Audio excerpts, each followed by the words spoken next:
Welcome to the Sports Wrap with George and Ringer, and here it is, another Wednesday afternoon. It's time to talk sports and the week that was and the week that's coming up, and the madness is here. And we decided before we went on the air we were going to start with college basketball, and you were saying that March Madness officially started last night. And it certainly did for me. I'd like to disagree with you a little bit because I thought the madness started over the weekend with the wrestling tournament, but we'll get to the wrestling. That's coming.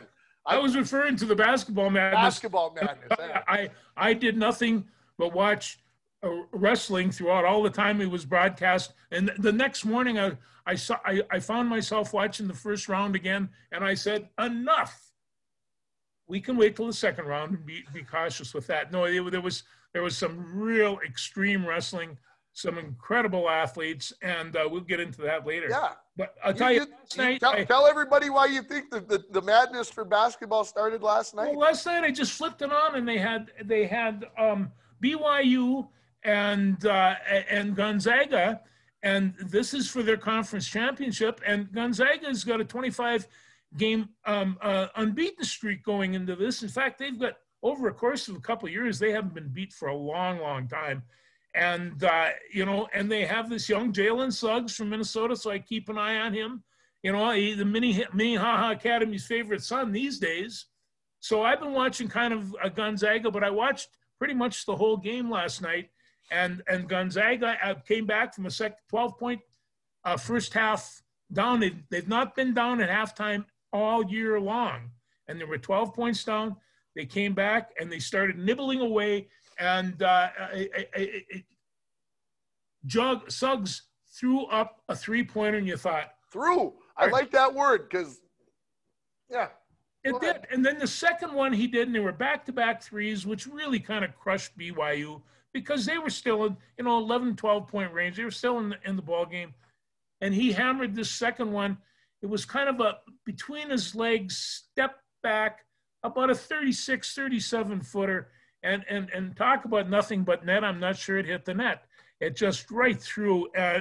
He looked at that, and they went back. And as far as shooting, he is something special. As far as running up and down the court, he is something special. If you see his defense, he is something special. I don't know as I've seen a freshman like this in a long time. Coming from Minnesota, I think he's real easy to. And so the Zags now are 26-0. They're the first undefeated in the NCAA since 2005. Kentucky, and as you recall, that didn't work out so good for Kentucky. Yeah, because my guess would have been the last one would have been UNLV in 1990. I that would be my recollection. Of course, the Running Rebels that year were a force to be reckoned with. Although Duke gave them a pretty good run, as I recall, from 31 years ago. Holy smokers! Well, and I was around to see. The 75 Indiana team. We were going to go see. We were seeing the Gophers at the time, and so we saw this team. We saw them a couple of times, and we knew that they were really good. Everybody knew that, but they were the last ones, and that's why. What is that now? That's 45 years since there's been an undefeated team make it through the NCAAs, and there's a reason for that because it's really hard.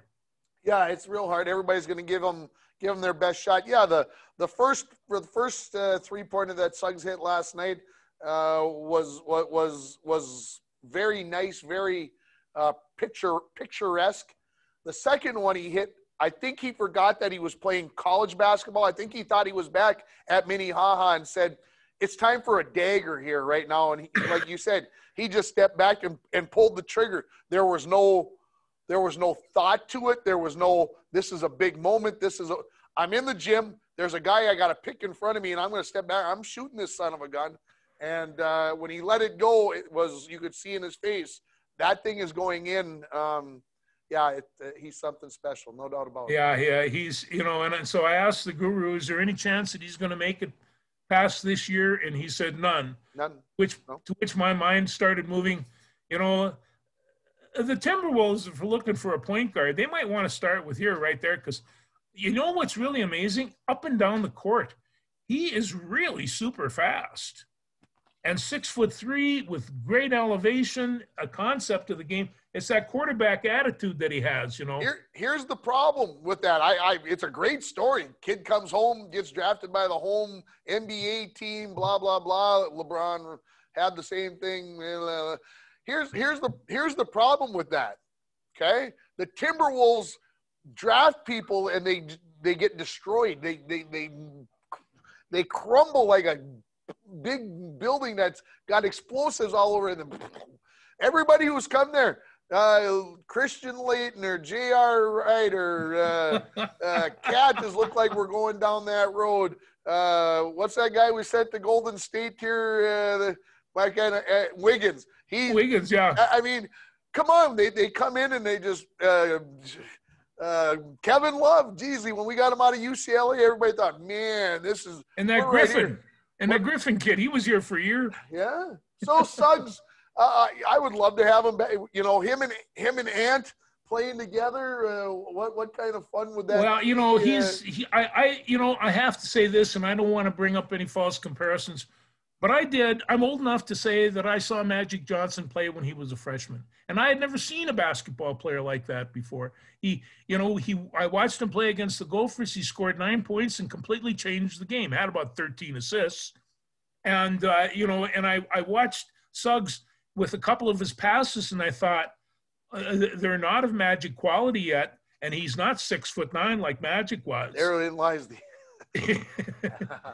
But he has all those attributes, and he's faster than Magic. What can I say? Yeah. But in about an hour and 25 minutes from when we record this, George, the Gophers are going to walk onto the floor in Indianapolis. And they're going to try to end this losing streak. I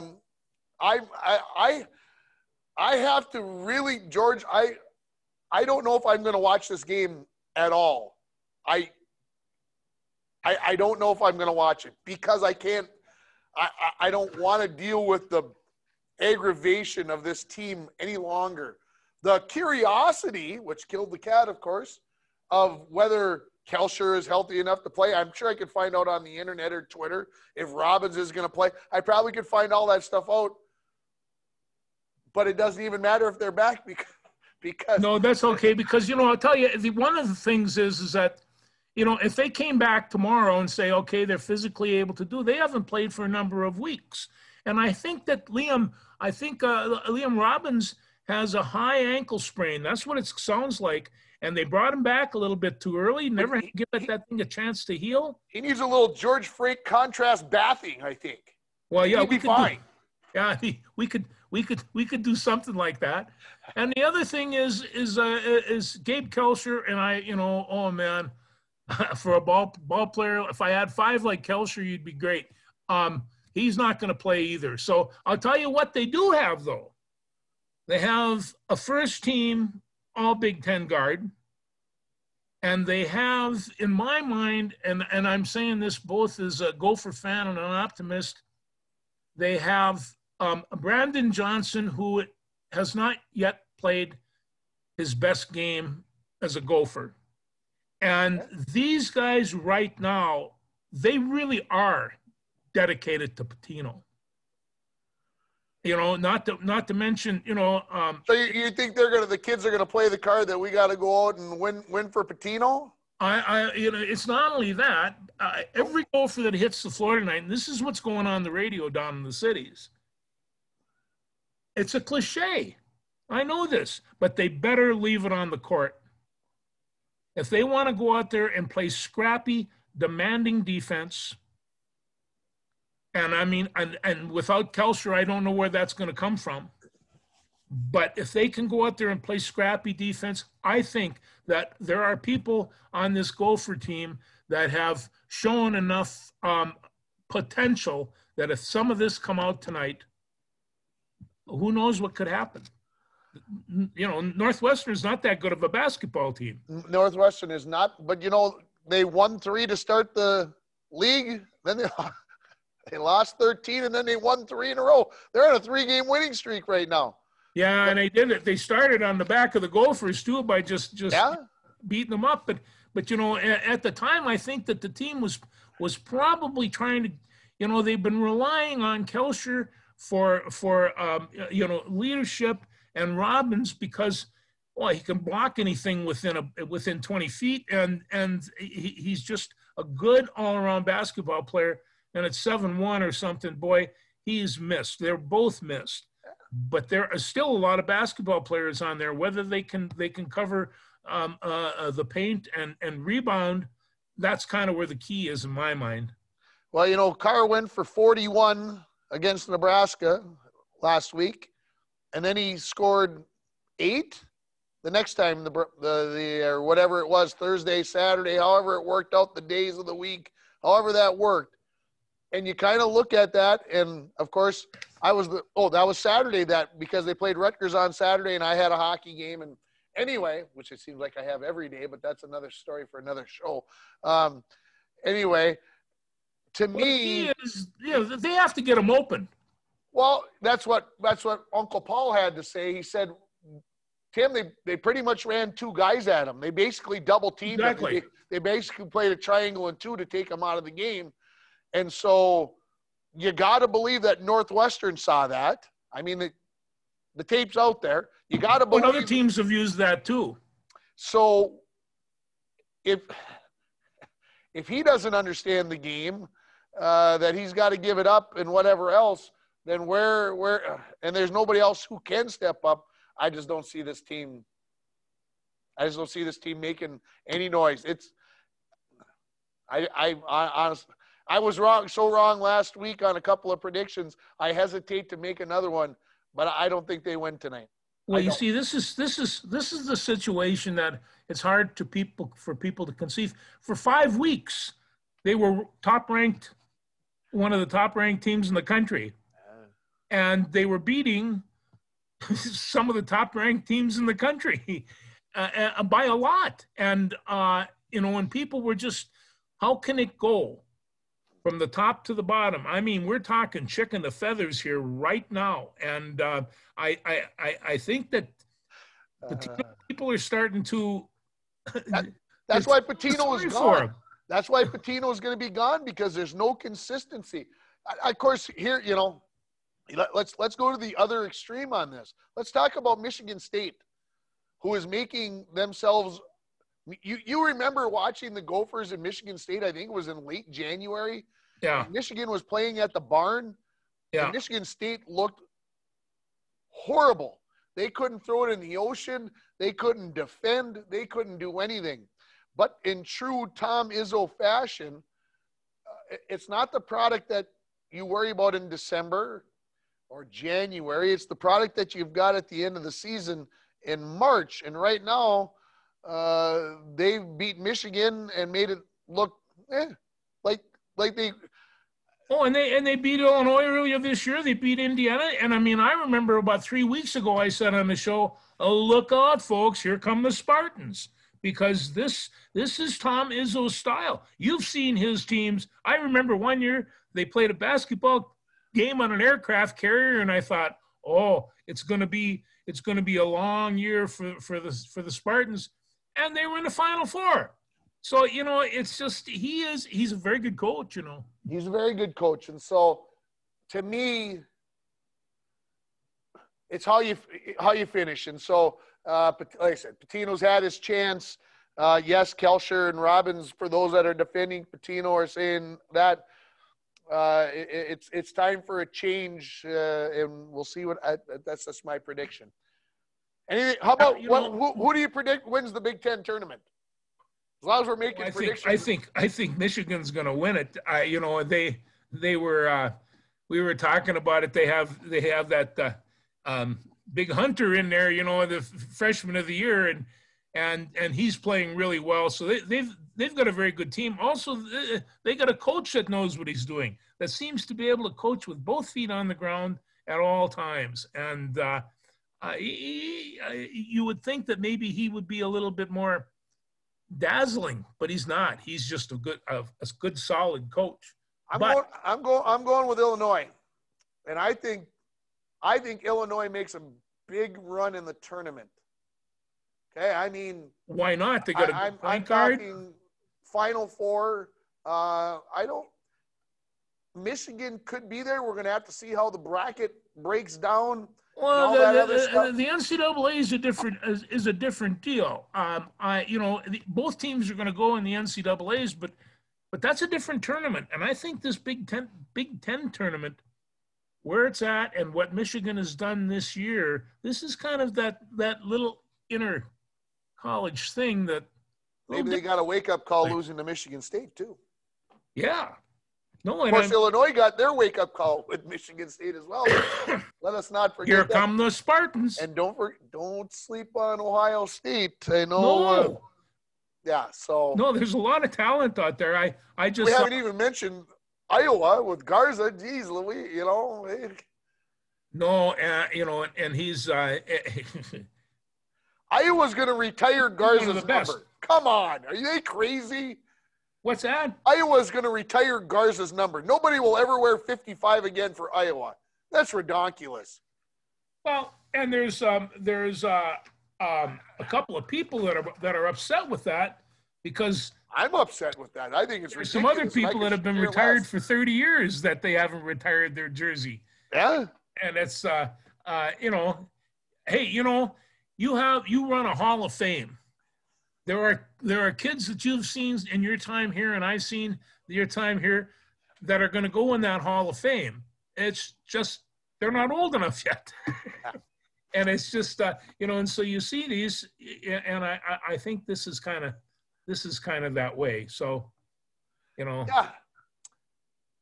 Anything else men's college basketball before we move? Because you watched the women this morning, but anything else you want to talk about men's basketball?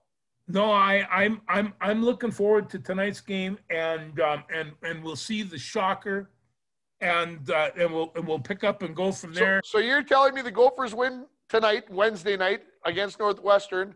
Can they take down Ohio State? I think Ohio State's 5, if I remember right. The further they go, the tougher it gets. Oh, absolutely. Can they do it though?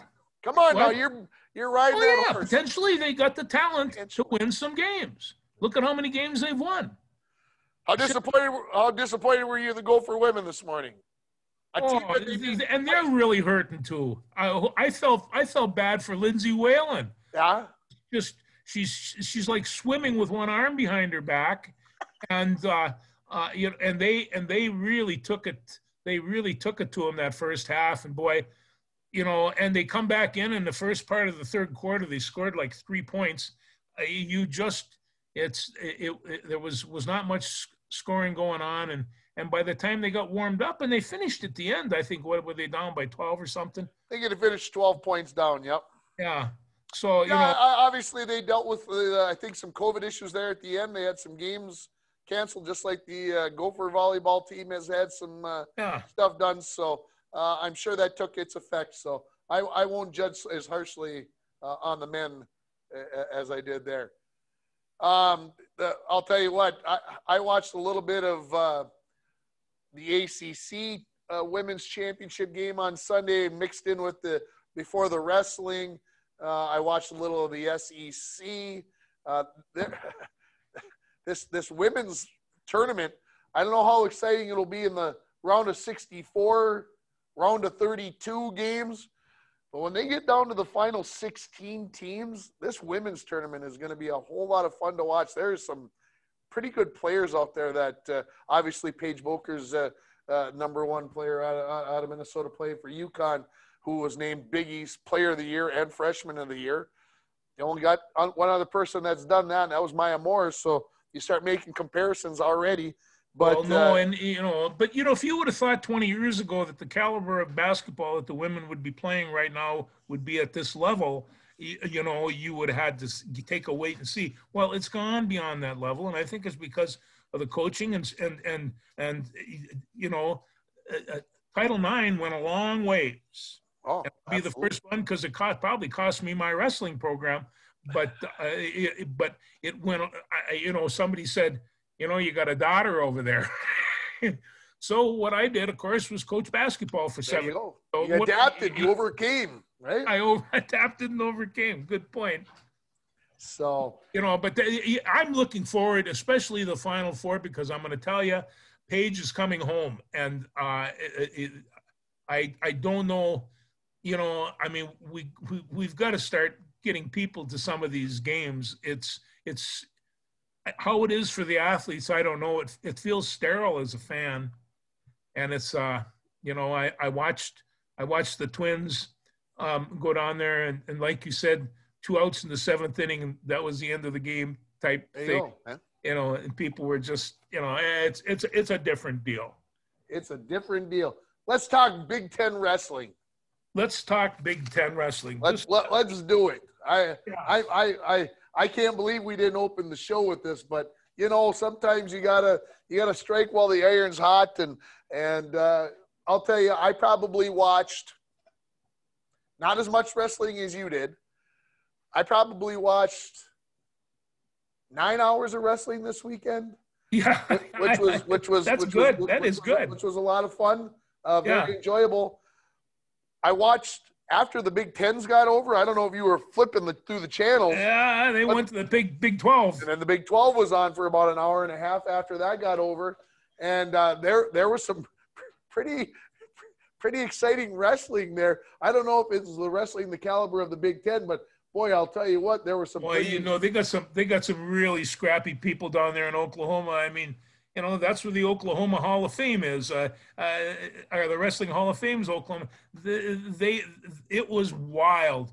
I think Big Ten wrestling is a little bit more, I don't know, disciplined on. They just cut loose. And that style of wrestling is catch, can. But they really.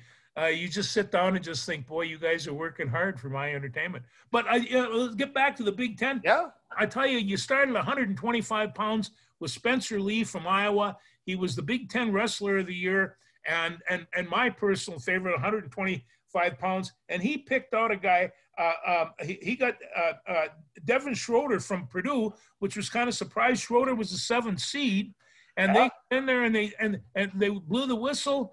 And Schroeder came at him really, really low and really, really hard, grabbed his ankles, and all of a sudden Lee was on his can, and he crawled up to his knees and got a 2-point takedown. Well, I in the interview afterwards, Lee said, that's the first time in maybe 100 matches, maybe ever, that I've been taken down first.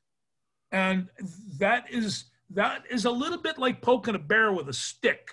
And Lee just hit him and totally destroyed him in the first period by a technical foul, which was the guy got the 2 points. That was, and he might have got a couple more escapes, but for the most part, Spencer Lee just destroyed him. I think Spencer Lee is still on bracket to be a national champion. I would be very surprised if he didn't. I agree. That would be if he doesn't win, that would be a shock. Yeah, would be one of the upsets of the year. At 141 pounds, Roman Bravo Young from Penn State, he won it at 133, 141. Jaden Ironman from Iowa beat Nick Lee from Penn State. Ripper. Did you see that one? That might be one of the best matches, but they went right after each other, 3-2, 4-2, and 6-5 at the end. And the last point was riding time, and the riding time was like 5 seconds difference. It was really just an excellent match. Before you skip over RYB, tell me what you think of him. Or RBY, Bravo Young, RBY. That's what they kept calling him because Roman Bravo Young is too long to say, so they kept saying RBY. Tell me what you think of him. What no, he was a flyer. Huh? He was a flyer. He was. I got a score sheet right here. I'm not a big fan of the all E, turning the body, the whole whatevering. I personally, okay, I don't know Jack Doodley compared to you about wrestling. To me, he should have got called for stalling about 3 times in that match. Oh, like I said, and there was a couple of times that when we were emailing, I says, when I was a coach and I would see people stall. Like you would wrestle somebody from Staples, they would put in a cradle. What are they going to do with that cradle? They ain't going to do nothing with it. They got a cradle in, and they'll just hang on to that cradle. Well, that's a stall. And yet, you know, they can get by with it for 15 seconds, and then they get a stall warning. And then they, you know, little next period, they hang on again for a while. But they use that as just like a handle. And so, but it is stalling. And when I say it is an art form, these guys are all freestyle and Greco wrestlers, so they know all the different ways to lower their arms and keep their elbows in, so they don't give up a thing. But you know, and I'll tell you, the other thing is, to me, Bravo Young is always backing up. Now, to me, isn't that the definition for stall? One of the definitions for stalling is that you are not going forward. You got to understand, Iowa's style of wrestling is to back them out of the circle. And if you take a look at all of Iowa's wrestlers, they want to half that mat, but they want to push them out of the circle. They will not be pushed back. If somebody's is using their head, they'll attack low, they'll attack quickly, because you want Iowa to step back. They hate that. They don't train that way. And so that's kind of what But to me, George, if we would have watched this together, we'd have had this conversation for probably 45 minutes. And I know we don't have this kind of time. But they talk about stalling. These guys, they're leaning in on each other, and all of a sudden, the guy starts backing up because the guy's going to try to go for his knees, and they throw up the hand for stalling. And I'm like, wait a minute. If that's stalling when you're engaged and you're trying to avoid a hold that somebody's trying to get to your leg because you're not going forward enough, which just aggravates me. Then you get this Bravo Young out there, and he's on the circle, and he's always backing away, and he's turning, and he's juking, and he's jiving, and he's whatever else. To me, just because he's the number one seed and you don't want to tick off Cale Sanderson doesn't mean that you don't call him for stalling. So I'm hoping, and it has nothing to do with the fact that he's from Penn State. It has everything to do with the fact that if they're going to call everybody else for a stall, then this number one seed from Penn State better get called for stalling too. Well, and I think there where you mentioned, because there's, for the most part, I thought the officiating was pretty good. Yes. For the stalling. And I'm sure that if I would have watched, you know, when they had that screen chopped up 4 ways, they said, "Are you watching a wrestling match?" "No, you're in Nirvana." And so they kept on saying, "Well, this referee here is looking for this, and this referee is looking for that." But I thought that there was a good bit more stalling than I like to see. And I'm glad that a non-wrestling guy like me, you know, you can get Nick Schenecker in here, and we could bring Evan Omdahl in, and all these guys that we do this wrestling thing with, and I'm sure they are looking at me going, "Oh, Ringer is such an idiot. Well, he doesn't know nothing about wrestling," and there he is complaining. To me, it's just you're looking at the rule book, and I'm just like, they're not applying it. So anyway. Well, no, and there would be times, and from the very first day I coached wrestling, in fact, when I was a wrestler, without stalling, I'd have been nothing. But so I think that, like you said, there's an art form to it. But there is. I weighed about 210, 215 pounds, and I'm wrestling heavyweights that were a lot bigger. And I just kind of shrugged my shoulders and get in tight, play a little football with them until, you know, they tripped or something. But they pushed me all over the place, and that's kind of the way I stalled. Oh, let's just go back here. In 149 pounds, they had Sammy Sass from Ohio State. Yeah, Sasso, he beat Ridge Lovett, who was really a fantastic wrestler. Fun stuff.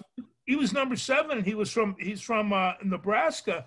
And talk about a terror, but he got caught, and that's kind of the way it worked. But he got ridden too, as I take a look at the score. But that was a very good match. I enjoyed that. 157, this was another great match. This was Ryan Deacon from Northwestern and Caleb Young from Iowa. and Deacon was expected. I think he might even be defending champion, but I don't see him getting beat.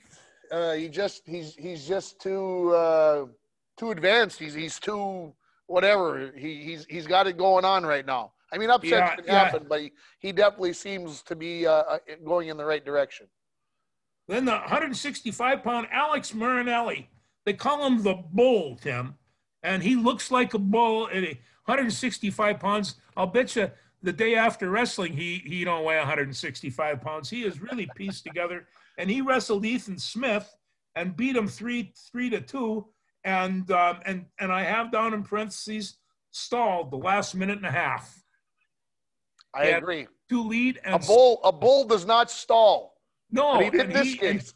He got a warning and the whole deal like that. But the bull was not by the horns. On 174 pounds was Michael Kemmerer, and this guy is something special. And he wrestled Carter Starucci and beat him 7-2 at the 184 pounds. Aaron Brooks from Penn State beat Taylor Venz from Nebraska 10-5. And I was cooking cheeseburgers at that time. I didn't get to watch that one. No, Miles Amin from Michigan beat Eric Schultz from Nebraska. And at this time, Nebraska was still in the hunt for second or third or something like that. And Miles Amin, the only number 2 seed to win. 9 number 1s won, and that was the only one that a number 2 won. That's the scary part of that. That is the scary part. And then I'll tell you what, I have seen Gable wrestle any number of times. I have not seen him dominate the way that he dominated Mason Parrish. He got the first takedown on a beautiful ankle pick. Just like, it was so fast. What I saw there, Tim, was a nose guard. Just, there was no center in the world that could block down on this guy if he got moved. I don't know why Fleck doesn't go over there and start recruiting him right after the Olympics and say, nose guard. But he is so incredibly quick, and Paris looked like he was standing still. In fact, he was. How did you like the post match interview when the guy asked him, what did you think of your rivalry? And he said, there is no rivalry. There is no rivalry. But the interview was a little bit like Mr. Marty used to do for the Wrestling Association, Hey, they got to wait for me. I'm coming for him. That's what he says. I'm coming for him. Yeah. And he's of the right. I would not want to wrestle him right now. He's got a bad attitude. He could hurt you. Yeah, named wrestler of the tournament, which I was maybe surprised at because I thought Lee would get it. But, it is what it is. I think they had to spread the wealth a little bit. And he was dominant despite the medical forfeit that he got on Saturday night. I can't even explain how disappointing that was. I was falling asleep in the chair fighting to stay awake. We waited a long time for that. Son of a basket. If he doesn't I'm just like, no. I was not happy with that. But they're going to come back at it in a couple of weeks now. I tell you, I don't know if ESPN's putting this on or whoever's putting this on, but if they do it half as well as the Big Ten Network did, that was really pretty amazing. All I can say is this, George, and this is looking forward, okay? The only saving grace that we have not this coming weekend, the following weekend, 18, 19, 20, the only saving grace that we have is that the NCAA moved men's basketball game back 2 days. So the men's basketball tournament, the 64 games, aren't until Saturday and Sunday. So we'll have wrestling on Thursday and Friday and the championships and the wrestlebacks on Saturday. I don't know. Can we get a place that's got like 9 TVs? Because 9 TVs might not even be enough for Saturday, the 20th. Saturday the 20th, honestly, I don't even know. And the worst part about it, George, is I believe I'm going to be busy doing a hockey game that day, and I'm not going to get to watch Doodly Squat. No, and that Friday I have to go down and pick up my daughter's dog. I mean, I'm foregoing. Well, Oh, if we're going. your daughter's dog over wrestling? Oh, they're going to Florida. That's what grandpas are good for. Pick up the dog. I would be leaving Thursday night about 9:30 p.m. I would arrive about 2:30 p.m. I would take a nap, and at about 4 o'clock in the morning, I'd be driving back north so I could make sure that I had my butt in the chair to watch the wrestling on Friday. I will be able to listen because I do have it on the radio, but yes, I want a chance to just spend a little bit of evening with my grandson. Those darn grandkids. They do it. They do it. Anything else wrestling that you want to discuss? Just when the NCAAs come, if you ever want to see a madman from Minnesota wrestle at a heavyweight, he's 280 pounds of lean, mean fighting machine. Watch Gable. He is something else. I've not seen a heavyweight like this, well, probably ever. And when you consider Brock Lesnar and some of the rest of the Nelson, blah, blah, blah. It goes on and on and on. They had a young guy there a number of years ago that started us off. It was Billy Pierce from Roosevelt High School, and Billy Pierce was a Big Ten heavyweight wrestler and champion, and we beat Billy Pierce when he was a sophomore in high school. My 189-pound my friend Stevie Koopman beat him down at Hibbing 1-0, and we all knew that Billy Pierce was something special. And Koopy walked off with a slippery 1-0 win, and we always just said Billy Pierce. We beat Billy Pierce. Good stuff. Shall we move to college hockey before we go elsewhere? Yes, do some. I watched a little UMD hockey this weekend. Yeah, that was on Channel 6. I didn't get to watch much of it. The part I did watch was so bad that I walked away because they were down 3-0. And then while I was doing the girls' hockey game on the radio, I'm getting updates, 3-1, 3-2, 3-3. And I'm like, all right, here we go. And then they broke my heart, but that's okay. Well, they did. And then, the good thing was it didn't take them long. That's true. That's true. Yeah, and the UMD is the NCHC tournament starts on Friday, and UMD plays on Saturday, and they get Western Michigan, which scares me because that started that lurch in the season when they lost a bunch of games in a row there. So I hope that they're healthy, ready to go. They get Western Michigan Saturday night, and then they'll get Denver or Omaha hopefully on Monday, and then hopefully we'll see what happens for Tuesday. So that's coming up this weekend, and we'll see what happens. It's going to be another busy weekend, but hopefully the Dodgers will be able to pull it out and see what happens. Well, I'll tell you, Coach Sandlin is another one of those old foxes.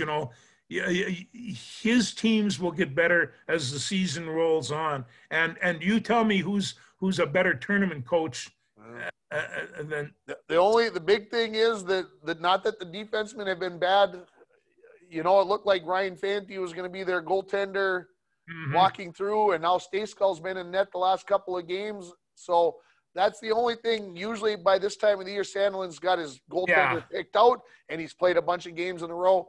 It'll be interesting to see who starts Saturday night. And, of course, I suspect we have a couple of Fighting Hawk fans out there for UND. I'm sure the discussions will be out there. But like I said, it's going to be a lot of fun to see what happens this weekend. So they're playing North Dakota. Well, I think in the end they're going to end up playing North Dakota. Yeah. I hope that would be the ideal matchup in my eyes. But we'll see what happens as we go along through the tournament and see what happens. So I want to talk about a little bit about the women's hockey tournament, if I might. It is getting to be a dandy. Of course, the UMD women ended up losing last week, lost to Wisconsin on our last show. We discussed that. And then UMD went down and absolutely laid an egg against Ohio State and lost 7-2. And I'm like, oh my goodness, they may not be in the tournament. They may have played so poorly that they aren't going to be in. And then number 4, Minnesota lost to number 1, Wisconsin. Yeah, that's right. In the other semifinal. So going into Sunday, we knew Ohio State and Wisconsin were in. We knew Northeastern was going to be in for they were definitely going to get in. the big problem was the WCHA going to get 4 teams because there's 4 champions, 4 conferences. They got 4 champions. And then the other idea was, were the WCHA going to get 3 of those final 4 because there's only 8 teams in the women's, and then was there only going to be 1, or were they going to pick 2 teams from the East? Well, of course, Minnesota got left out. And oh my God. Well, they were bad, the UMD athletic director just so happens to be on the selection committee. Oh. Ooh, did that not make Minnesota fans happy? And of course, they talked about the fact that they were 2-0 against UMD. Oh my gosh, head-to-head should be everything. Doesn't matter what you did for the whole season. If you get like Western Michigan should be saying, well, we're heading for the national championship game because they beat UMD twice. So let's forget everything else. Okay, I have enough sarcasm because it whatever. No, I talked with the guru today. Sometimes there's a certain amount of arrogance that comes out of the university. Did their fans realize that the Gopher women's hockey team, I believe, was like 2-8-1 or 2-8-2 or 2-7-2 over their last 10, 11, 12 games, something like that? Well, they completely fell apart. Do you realize that is a horrendous record? And the whole idea is you're supposed to be picking the best teams that are coming into the tournament. Now, people can say, well, UMD got smashed by Ohio State and they lost to Wisconsin. Well, I'm sorry, and they're you remember who Chris Long is? It? Yeah, Chris Long. He's down with KSTP in the city. Oh yes, and he used to be at Channel 10 in a few years back. And of course, he's on all the Minnesota State High School League tournaments and whatever else. And he cannot let it go on Twitter right now. He's like, "You tell me how the Gophers cannot be in. How can the Gophers not be in?" And he's got all the stats and everything else. And I'm just like, 2-8 or whatever it is, and whatever the record is. And if you're not looking at that, then you aren't thinking about the big picture here. And does it sting? Does it hurt? Absolutely. I feel bad for them. No, I don't. Never mind. No, wait. I was going to say when no, I don't. And why. That's a lie. That's not the way sports works. No. Should the Gophers be in? Yes. Yes, they should be. They should be mad, but they shouldn't be mad at UMD. They should not be mad at UMD. It's not UMD that didn't let them in. It's that dang Friars, Mike Bolstead, Providence that got in because, whatever else. So, okay. It's awesome. I love it. The controversy, the discussion, it was awesome. And, of course, UMD gets to play Colgate, and that's the 4-5 game, and that's Monday night. I got Monday night at 6 o'clock. Like I said, if there wasn't enough going on, let's add that on. That's why they call it March Madness. That's way more than madness. Yeah. So, Gopher softball, I'm going to get the college stuff out of the way. Gopher softball has 6 games this weekend. Thursday and Friday, they got 3 against Rutgers, 3 against Michigan State on Saturday, Sunday. Let's see if they can turn the worm. The volleyball team's been postponed the last 2 weekends. Yes. You get Illinois Friday and Saturday, provided things are going right. And while we've been on the air, I picked up my phone to see what was going across. And they are going to be playing Wisconsin next week, 18 and 21, Thursday and Sunday. Now, how am I going to fit that in, George? How am I going to fit that into my schedule? I don't have enough. You have to electronically kind of reboot. I can't make it all happen. I don't know. I'm going to have to pick and choose. And my wife is already mad at me from last weekend that all I did was sit in the basement and watch wrestling and basketball. Oh. What is she going to do this weekend and next weekend? Tell her you'll see her in April. The second week. That is not a viable answer, George. That is not a viable answer. Let's move on. Let's go. How about the Vikings?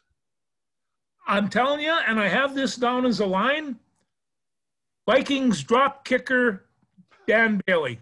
Yeah, and drop kicker. I picked that one up all on my own. You did that one all by yourself. All by myself. Just before we went on the air, on the phone, the Vikings released Riley Reif.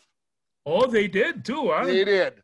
So that tells me that the other day the Score Vikings Twitter site was talking about, do they let Riley Reif go or do they let Anthony Barr go? I think we found out the answer. No, they don't want to let Anthony Barr go. He's still got a couple of years left, and I'm telling you, between him and Kendricks, you have a pair. You have the foundation for your defense. I would freak out, and you would hear me scream from home here if they got rid of Anthony Barr.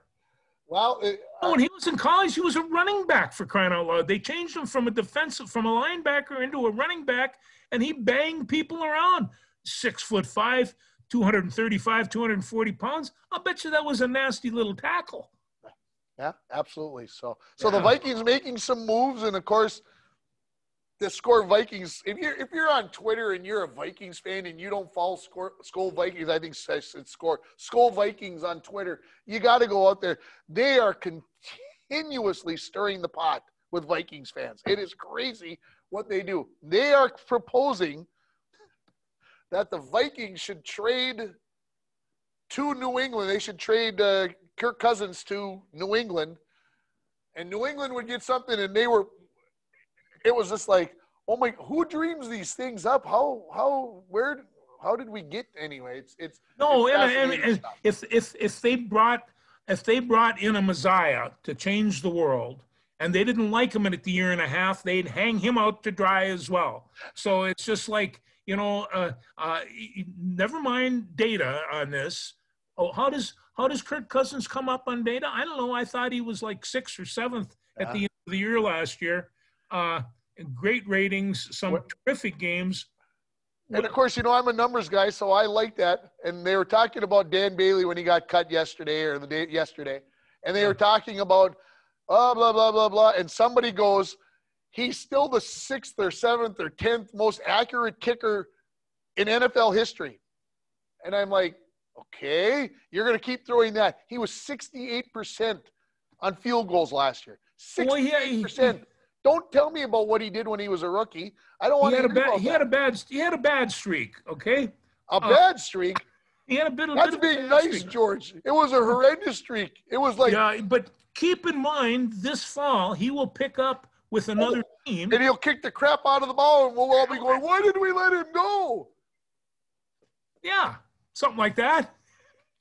And so I laugh at that, and I just take a look because, but boy, I'll tell you, I had never seen anything like it. He should have gone in for a lobotomy or something. It was really bad. It was. So I knew that he had to go. I'm kind of amazed it took him this long, but yes, I've got question marks written.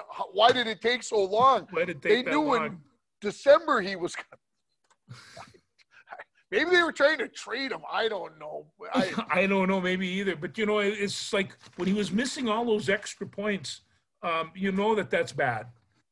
Because they don't miss extra points.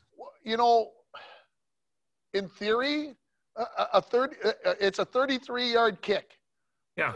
For a kicker, that should be like 95 out of 100. Yep. I mean, seriously. I bet in practice that's what it is. So it's over. Yeah, it had to go. You want to talk about anything else, NFL or Vikings, before we move along? We could move along. The Vikings, I tell you, football season is going to start up here in about 10 days when they start drafting and trading and free agenting. And I noticed there was a whole list of franchise tags. And so you start seeing some of these. And so, these coaches and these staffs, they're pretty bright. And they know what they're doing. And it's, you would think. You would hope. You'd hope. For the money that they get, they probably should. So it should get exciting between now and whenever. Maybe we can even, by that time, get together and watch some draft or something.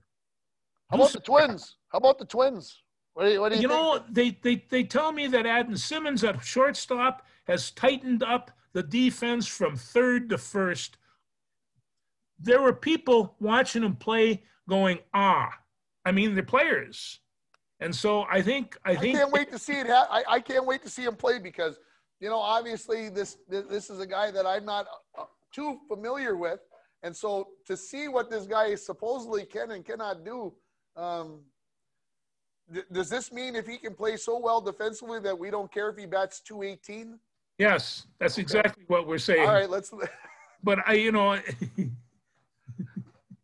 the Twins had a rough patch here, but it is spring training ball, so I'm trying not to get too crazy about it. But They actually had. They won today. They won yesterday. Yesterday, I saw Nelson get a pop. He can still pop it. Yeah. Let's hope that hangs on till about October. Let's hope that the fuel doesn't run out of the engine before then. Well, I mean, everybody likes Nelson Cruz for the home runs he provides. Personally, I think he's pretty funny guy. Yeah, I think his teammates. Nice I think that's guy. the bigger part of it. You talk about they do some stuff. They had Taylor Rogers on the other day, and they do some work for the fire department. And Nelson Cruz is part of him. They go down and they buy lunches. They do all a bunch of stuff. The fire department. And he said that Nelson Cruz, Dominican Republic, he bought a fire truck and an ambulance for those people down there. They didn't have a fire truck and an ambulance. And so this is what this guy is capable of, and never, ever once forgot where he come from. Yeah, I think that's the biggest thing. I think that Twins training camp down there is, hey, if I were to pick a place to work up players, Dominican Republic might be one. That might be a very good one to go. Yeah. How about the Wild? The Wild are incredible. I watched them the other night, and it was up late, and they were up 1-0, and I knew Vegas was coming at, and they were coming hard, and they're coming hard. And Fiola got another goal, 2-0, and I just all of a sudden, hey, a month ago I didn't know who Fiola was. I didn't know who Kirill the Thrill was. I didn't know who all the goalies were, Kokkonen and all the rest of these. These guys are fun to watch, Tim. I think Kakkonen will be the number one goaltender for this team once the playoff comes around.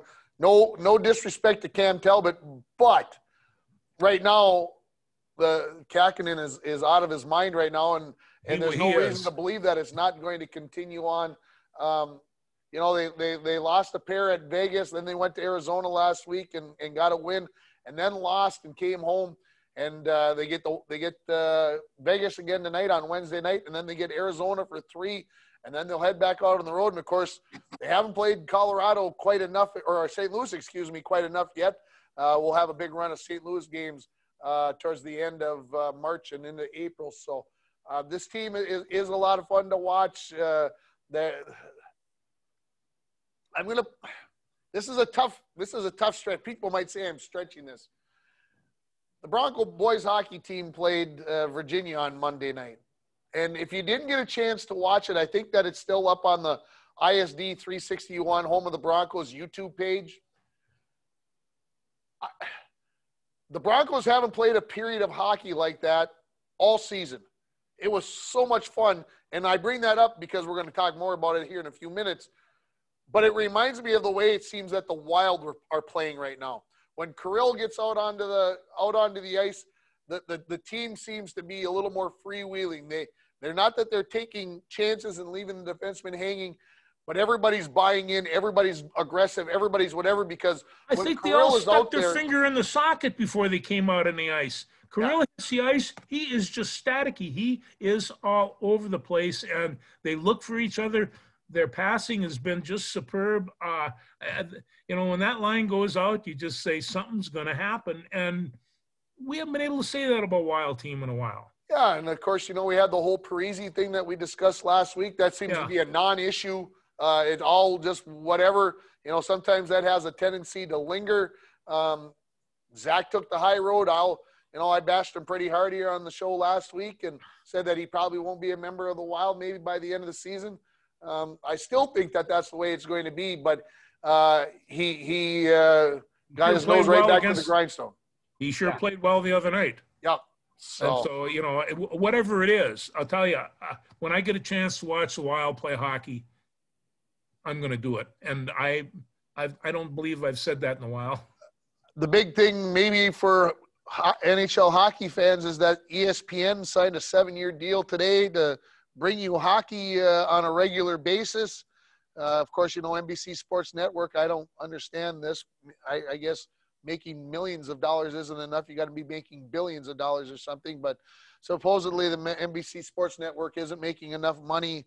I don't quite understand that. But anyway, having said that, the ESPN's taking the bull by the horns. And, of course, the question is, how does ESPN have the NHL, the NBA, And college basketball, see, they're going to have to give up a lot of that college basketball stuff to be able to fit in the NHL and the NBA. So do we start seeing more games on ABC on a regular Well, I think basis?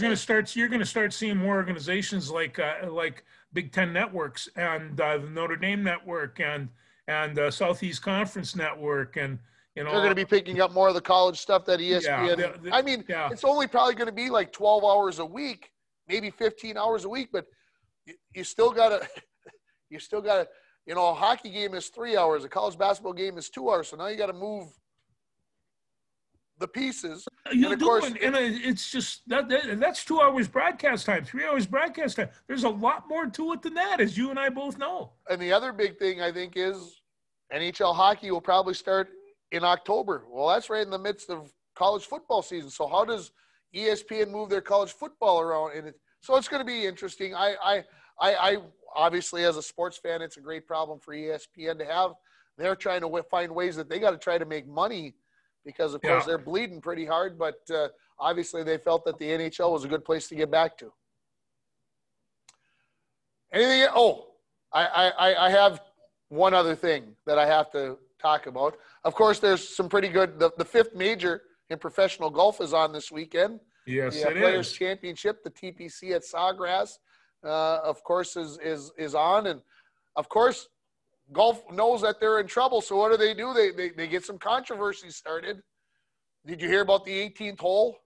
No. What? No. Well, if you go onto the internet, of course, the 18th hole is played over a lake that's ginormous, and so you got to cut it across, and you got to play it, and then you play along the lake the whole way, kind of like what you get at Pebble Beach. You got to play it along the ocean, etc. Here you got to play it over the lake.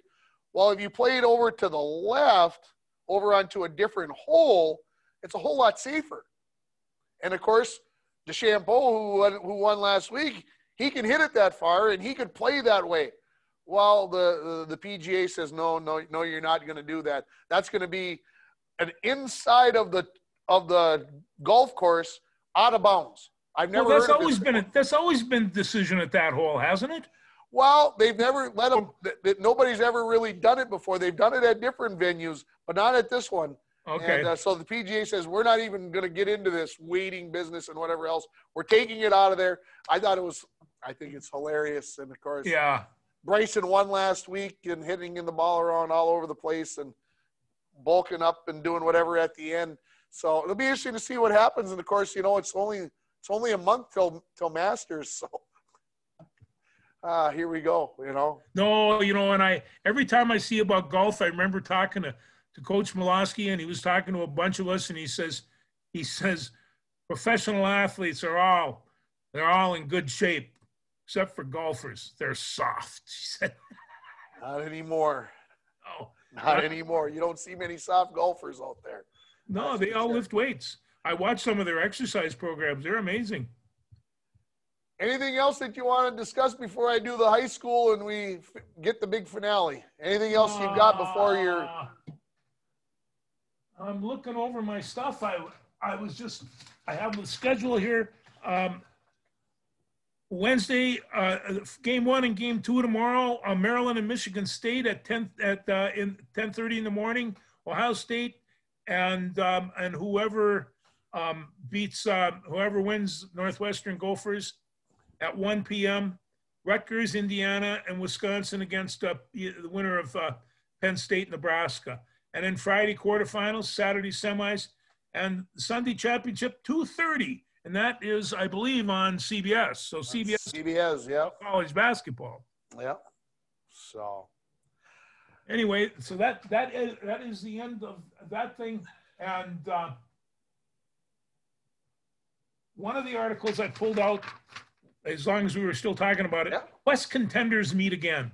And I think that this series right now with Vegas is really, really an important one for the Wild. They have to pop off these good teams, and they have to do it with some consistency. Yeah, I think it's I think it's obviously a long season. It looks like, the way things are going, I think it's a 56-game season. We're probably, almost halfway through it. The Wild just got to keep playing consistent hockey. The big thing is people, when they lost 2 to Vegas, everybody's like, oh, blah, blah, blah, blah, here we go. And then, Mike Bolstead knows a lot about hockey. He said they lost 5-4 or whatever it was on the first night, and they lost like 5-1 or whatever the second night. He said, I think they played better in the second game than they did in the first game. So a lot of times you just don't get those, you just don't see everything. So. Well, no, and then that's okay because they come back here and whoop them up. People say, "Oh, after they do a job on the Avalanche and and some of those other Western teams. Hey, this is fine. They're good. They're playing fine." Yeah, and I was happy. I'll still be happy if they were 500, although the expectations are raised a little bit. Oh yeah, no, you got some youth pumping in that program. Time to take advantage. Let's talk Broncos. Boys basketball, we'll start there. 3 games since we spoke last. They lost to Evelyn. They lost to Two Harbors. They beat Mesabi East. Looks right now, because playoffs start next Wednesday for them, looks like they're going to be the number 12 seed out of 15 teams. And if our math is correct, and I say there's a lot of people because we've been doing lots of calculations, they'll either be at Piers or Crosby Ironton next Wednesday. Ooh. Next Wednesday, huh? Yeah. Boys hockey.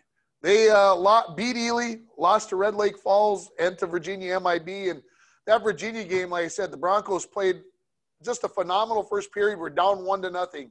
And then Virginia scored 5 goals in the second period to blow that thing open. And every time the Broncos made a mistake, Virginia put it in the back of the net. It was crazy. Lost 7-1 there. This isn't official yet, and neither is the Bronco boys basketball. Boys basketball is not official till Sunday the 14th, so whatever. The Broncos have 2 games left basketball. They're at Big Fork, and they got Proctor at home on Saturday. Boys hockey, I cannot see how they can get out of the number 7 seed. They'll play number 10 Ely in the home playoff game on Thursday. Thursday next week. And if they beat Ely in that game, and of course they beat Ely 11-0, so the math says they should win, they would go to Duluth Denfeld, who's the number 2 seed, on Saturday the 20th. Okay? Girls basketball, oh my gosh, what a great season they are having.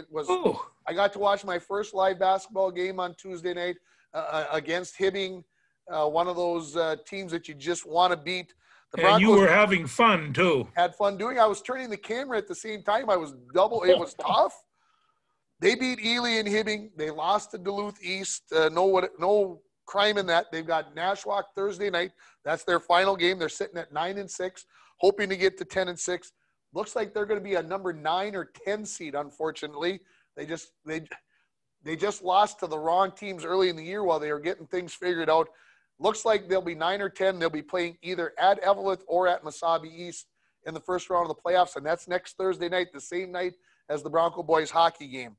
So both of those teams are beatable. Both those teams are beatable. I agree. Girls hockey, 0-13 on the season. They've got 2 games left, Friday night and Saturday afternoon. We'll have both of those games on yourliveevent.com, KCC TV, the radio. We'll have that on. I don't see how it could ever change. The Broncos are going to be the number 8 seed out of the section. They'll play at number 1 Proctor Hermantown next Tuesday at 6:30. We got confirmation today that game will be on yourliveevent.com. Will be on KCC TV. The businesses here in this town have stepped up again. I'm going to say it right now. You guys are awesome. They stepped up so that we could pay the freight to pay those bills that you got to pay for extra for playoff games. And these businesses did a great job.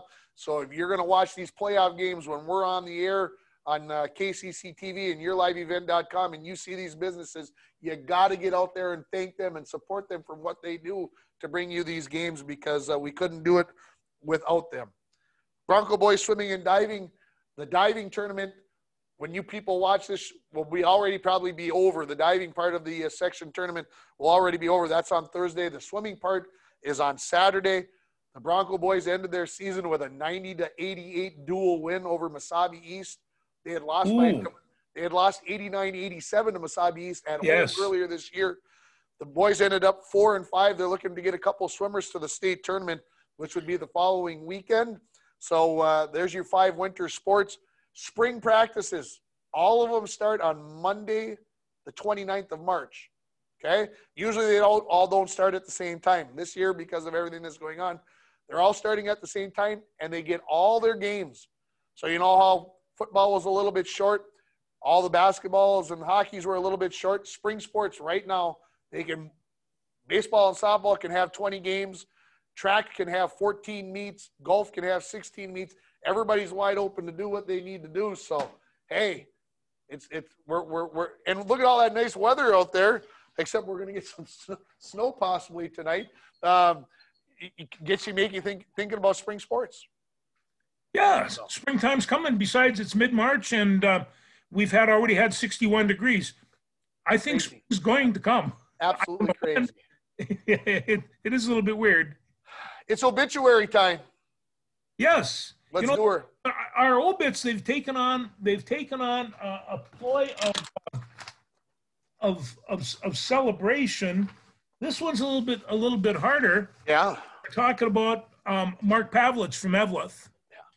Yeah. I tell you, he was found. We did our last show last Wednesday and Thursday. They found him in his room down at Sauk Center at an assisted living cottage, and he was dead. They don't know. They really don't know what killed him, but they think it might have been a heart attack. Mark Pavlich, he's a hockey icon, 5'7". He was a scooter, went to UMD, hooked up with John Harrington from Virginia, and they went on and just, did all kinds of things at UMD. And then in 1979, he went from there 76 to 79, 4 years. Herb Brooks picked him out to try out for the Olympic team, and the rest is pretty much history. That became the Miracle on Ice bunch. Sure. And so, and they talked about what did Herb Brooks do? He says, well, he paired Pavlich, Harrington, and another name that'll come up, Buzz Schneider from Babbitt, and that was the one line, and that was the top scoring line of that bunch. And it was no small deal that.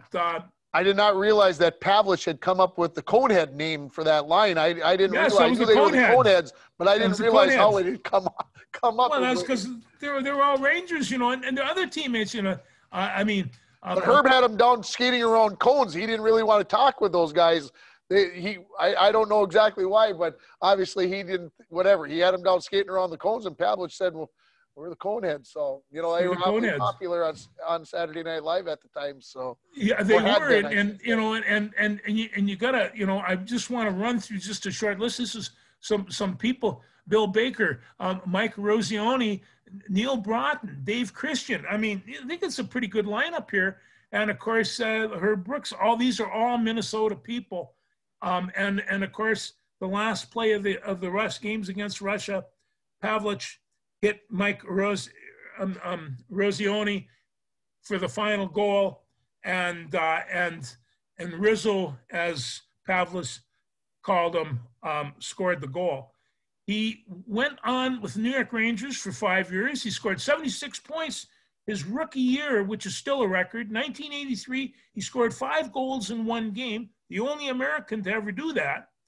He played for 5 years, and then he played for the North Stars for a while, a couple of years in Europe.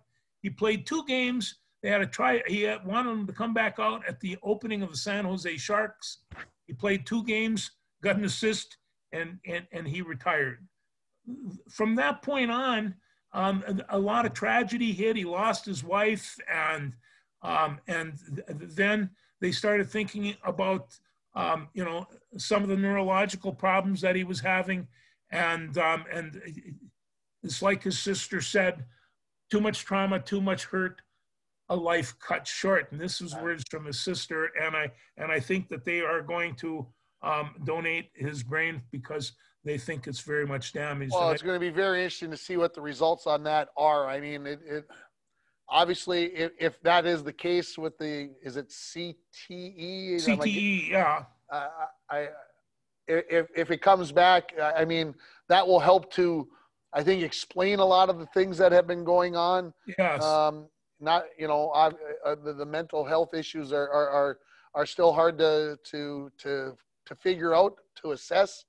And, they're learning all the time. So, it's one of those things about the donation of the brains and the study of it. And it I guess when it came up again the other day, it seemed hard for me, George, to believe that we can't do this type of study. We can't figure it out until after the person has passed away to study what's going on, that we haven't figured out a way. It seems like everything else in our bodies, we can open up and they can thread things in and pull things out. And well, they can give you indicators. I have one friend of mine, a hockey player, and he's gone in and there is some some atrophy sets in, and you get almost calluses on the upper cording of the brain, and also tremendous hits to the temporal lobe right on the side. And the temporal lobe covers language and a lot of your emotions. And so if you take a look at the brain, I did this because I took a course in traumatic brain injury for a master's course, and I learned a whole lot about it. From that point on, I had a hard time following boxing or any sport that required to cause concussions, because concussions are bad. It's really a difficult thing to, but I'll tell you also, I think that the equipment is better. And it's like we talked about Irv Cross the other day. He was one of the first people in the NFL in the early 60s to put extra padding on his helmet. And he still had any number of collisions, because that's a very dangerous sport. Sure. There's just no two ways about it. I want to just take a second, though, as long as we're here celebrating, the miracle on ice. I just want to run through a couple of names here that everybody's going to remember. Jim Craig was a goalie. Mike Ramsey was from Minneapolis and played for Minnesota. Mark Johnson, Madison in Wisconsin. Ron McClanahan, St. Paul, he played at Minnesota. Bill Baker from Grand Rapids, he played at Minnesota. Neil Broughton, Roseau, Minnesota. He's an icon. Dave Christian from Warroad, he went to North Dakota. Steve Kristoff from Richfield went to Minnesota. John Harrington from Virginia were at Minnesota Duluth. Steve Januzak from St. Paul went to Minnesota. Buzz Schneider, Bob Suter went to Wisconsin. Yeah. Phil Verkota from Duluth went to Minnesota, and of course Mark Pavlich from Eveleth went to Minnesota Duluth. This was a real unique group of people, and they went on. They were very, very skilled. Oh, also, well, Mark Wells. I just remember these guys as being, You're all right. Keep going. Am I off? You are on. Keep going, George. Okay, no, but that was a very fine team, and I remember driving down to a wrestling tournament and listening to this game, and as I was traveling and I was getting closer to the end of the game, I started traveling faster, and I'm going faster, and I'm going faster, and all of a sudden the red lights come on, and the highway patrol was after me. He pulled me over, and he said, "What's the score?" and let me go. That was nice of him. Yeah, it was nice. He says, it was getting late at night, and he says, I was getting kind of tired. I had to see what was up. So he could hear the game on the radio. What's the score? Yes. So, anything else, George? No, that does it. But I tell you, I do feel sorry for those fans down in Eveleth. Pavlich was a bit of a god down there, and for his family, I think you're taking a look at a tragic incident on a very, very interesting man. So there we have it. Well said, George. Well, I think that's going to wrap it up. We've been on for way over an hour, George. So Darcy, I hope if she doesn't cut us, she might try to edit us down to an hour so we fit in better. Yeah, she might, or she might chop us up and make us two shows. Hey, don't give her any ideas, man. She's always looking for 240s and got to come back for part 2 later, everybody. I don't know. Anyway, so all right, boy. When we talk next week, George, a lot to talk about. Oh my goodness, I might have like 5 pages to talk about next week, because it's going to be we'll have to cut and whatever. We'll see what happens. Have a good week, George. Enjoy it. Talk to you. Same to everybody else. Enjoy the madness. It's upon us. It's the madness. Hey.